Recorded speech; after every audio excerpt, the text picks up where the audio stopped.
ladies and gentlemen, we're looking at 10.3. So do you guys get what the theme of chapter 10 is about? Circles, right? So now we're going to apply properties of chords. So we talked a little bit about secant. We talked a little bit about tangents. Yesterday we talked about, you guys talked about different kinds of angles and arcs. Lots of arcs. Today we're talking about chords. In a plane, an angle whose vertex is the center of a circle is called a central angle. So let's draw a picture of it. So we've got a circle. If the angle goes through the center, it's called a central angle. If the measure of a central angle is less than 180, it's a minor arc. If it's more than 180, it's a major arc. If it is exactly 180, it's a semicircle. The measure of a minor arc is defined by the central angle. The measure of a major arc is defined by 360 minus the minor arc. Two arcs are congruent if they have the same measure. Arc additional opposite. The measure of an arc formed by two adjacent arcs is the sum of the measure of the two sums. So that's pretty simple. I know it's a lot of words for that, but yeah. These two arcs added together are the big arc. That's all I'm saying. This one, arc A plus arc B is arc A plus arc B. So it's arc A. Yeah. So if arc A was 70 and arc B was 60, what's 70 plus 60? Yeah, that's the answer. Okay. Theorem 10.3. In the same circle or in congruent circles, two minor arcs are congruent if and only if their corresponding chords. In the same circle or in congruent circles, two minor arcs are congruent if and only if their corresponding chords are congruent. Now it's kind of like what I showed you. So if we've got two congruent circles and we have two minor arcs, they're congruent if and only if their chords are congruent. So, I know that was so hard to see because it's a tiny little circle. Okay, the answer to this is right here. So here's an arc. Here's a chord. Here's an arc. Here's a chord. If this chord is congruent to each other, the arcs are congruent to each other. And we'll do stuff like it. Or if we do something like this, this is a better one. So we've got these two arcs right here. They're congruent because these two chords right here are congruent. Okay. If one, what? Yes. That's why it's called if and only if, because it's a biconditional statement. So the direct is true and the converse is true if it's a biconditional statement. If one chord is perpendicular bisector of another chord, then the first chord has to be the diameter. If the same circle or in congruent circles, two chords are congruent if and only if they're equidistant from the center. Okay, so this is all going to disappear because my computer is weird. And we're going to scroll down just for a second. I'm glad you guys are all still excited when it does things. All right.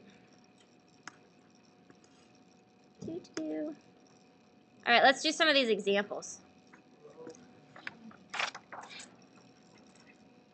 Okay.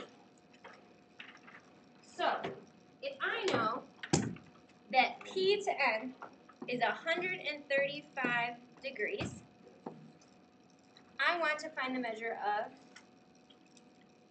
arc MN. So I want to know this right here.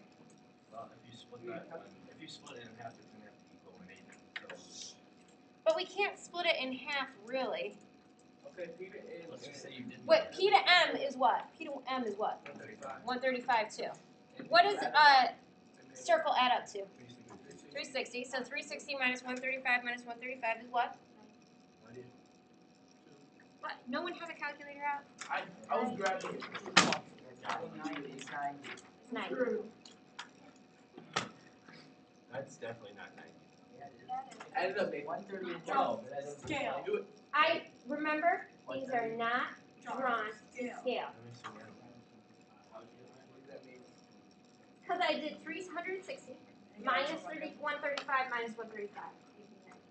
And we see why 135 and 135 are. All right. This is 85. This is 65. we know that arc MN is congruent to arc QP. So, what is arc MN? Yes, ma'am. 105. 105. Why do you think it is 105? Because I get 65 plus 85, and then I minus it this. And you got 210. and then divide that by 2. divide it in half because both of these have to be the same. So how do you what are the 65 and the 85? You said 105. These arcs right here. And this arc right here. But like where do those lines go? To that T? So you draw lines into that? What are those little lines? These lines just mean those two sides are congruent. I know that. But like you're saying like the 65 and the 85. I know that those come from those arcs, but like Oh, if you want to look at a central angle, just in case you want to know from a central angle, yes, it'll be over right here. just be like that and then Yes. But the central angle and the arc are different things. Okay? This is the arc. That's 65. All right. So see, we know this is 130. I want to know what M to N is. If these two are the same, that means these two are the same. Which means this has to also be to this.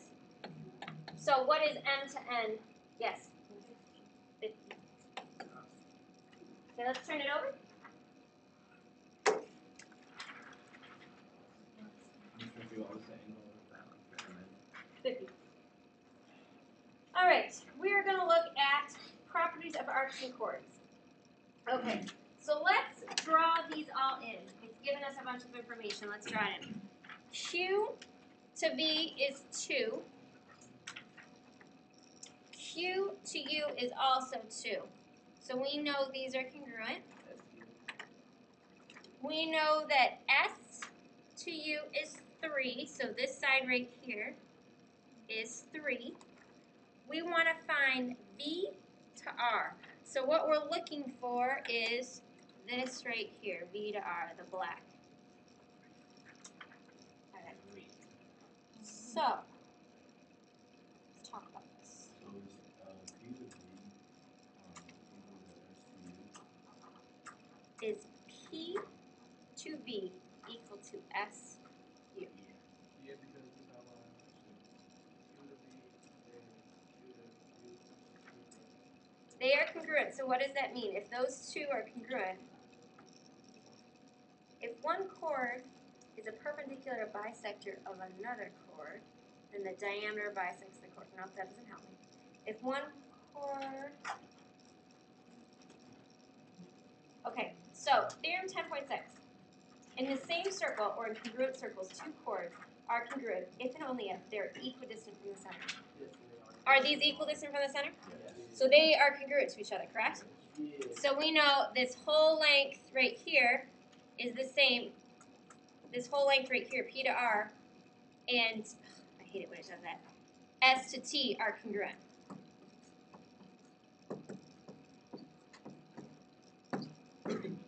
Okay, so, can't see the middle of this anymore.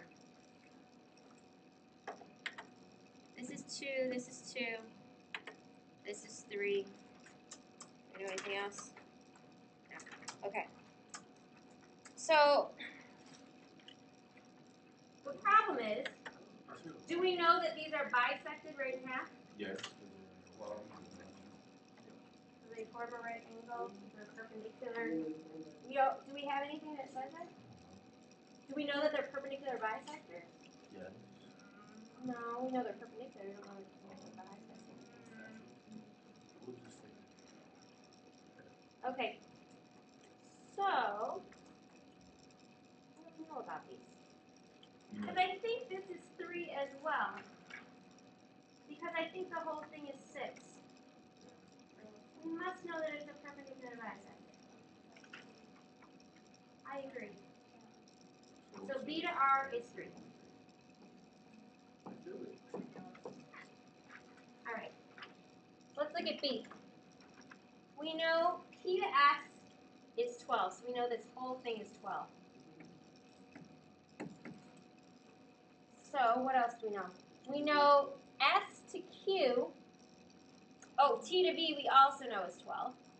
which means we know that these two lines are equidistant from each other, because that's the rule. We know S to Q right here is 7. And we want to find Q to U. So I want you to notice something. S to Q is what of a circle? It's the What? S to Q S to Q is the radius. So the radius is the same no matter where I put it, right? So if I put it right, is this a radius? Yes, that's 7 also. Right. So this is also 7.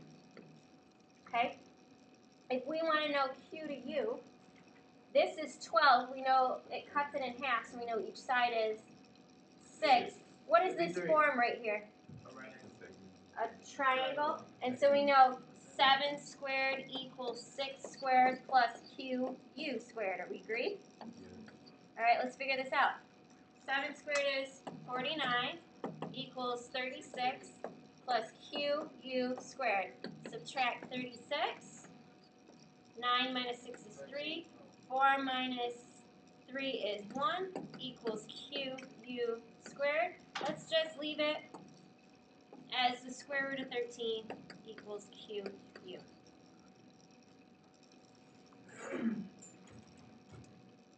Okay, I think we should try some more of these. Let's just go on to C and see how it looks different. No, I don't want to go to here. Here we go. All right. So we know that D to C, the whole thing is 8. And it says that both these sides are equal. So what is DQ? If D to C is 8 and both of those sides are equal. Okay. 4 and 4. Okay? And then it tells us that P to Q is 3.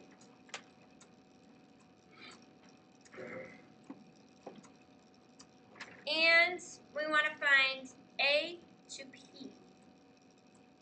So A to P is also the what of this triangle? The radius. A to P is the radius. So could we find? Didn't you make like a triangle like you do from P to C? Yeah. And P to C is congruent to A to P, right? Because they're both radius. Both the radius. You don't have to write this down. I'm just writing that so we clarify in wide strip. Okay, so I'm going to go 3 squared plus QC, so plus 4 squared, equals PC squared. So this is a 3, 4, 5 triangle. How can I tell? Because there's 3, 4, so the other one has to be. Because that's called a what? Pythagorean triple. Okay. Let's look at B. It's D, excuse me, I don't know what I'm talking about. A to B, so this whole length is 10. Okay? And we know that D to E, this whole length, is 10. And the radius is 6. What one is the radius? C to E. This is a radius. So this is 6. And it wants us to find C to P. So C to P and C to Q are going to be the same length, right? Yeah. So C to P squared equals 6 squared. No. What's my hypotenuse? 6. 6 squared equals C to Q squared plus what? Not 10, but 5. So I get 36 equals CQ squared plus 25. Subtract 25. We get 6 minus 5 is 1.